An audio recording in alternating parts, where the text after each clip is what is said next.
আমি প্রত্যেকটা step general কাট অফে clear করেছি, আর সেটাও মেয়েদের নয়, ছেলেদের জেনারেল কাট অফে।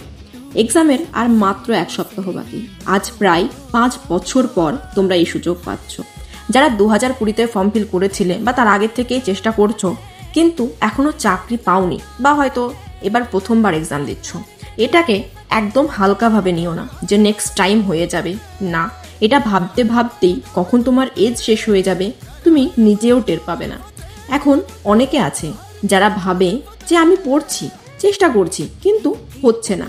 এটা জাস্ট একটা অজুহাত ছাড়া আর কিছু না। এখানে তোমার ঘাটতি আছে। এটা কখনোই বলতে চেও না যে মেয়েদের কাট অফ কম যাচ্ছে বা তোমার কোনো কাস্ট সার্টিফিকেট নেই, তুমি জেনারেল, এই জন্য হচ্ছে না। এইসব একটা ফালতু চিন্তা। এটা ঠিক যে যারা জেনারেল তাদেরকে কষ্ট একটু বেশি করতে হয়, কিন্তু তাই বলে এই না যে এর জন্য হবে না। আমি যখন প্রিপারেশন করছিলাম এটার জন্য পুরো পাগল ছিলাম। অন্য কোনো দিকে 1% চিন্তা আমার যেত না। আমার কাজ ছিল খাওয়া দাওয়া, পড়াশোনা, রানিং আর ঘুম। না কোনো বিয়ে বাড়িতে যাওয়া, না কোনো অনুষ্ঠানে, আর না কোনো ফ্রেন্ডস যাদের সঙ্গে রেস্টুরেন্ট বা ঘুরতে যাব। শুধু বাড়ি আর গ্রাউন্ড, এইটুকুই আমার পৃথিবী ছিল। সো নিজেকে কখনো অজুহাত দিও না। দোষটা নিজে নাও যে আমার দোষ, আমার জন্য হচ্ছে না। আমি পেরেছি, তুমিও পারবে। আর সেইভাবে প্রিপারেশন করো যেন নেক্সট টাইম তোমাকে ইউনিফর্মে দেখতে পাই।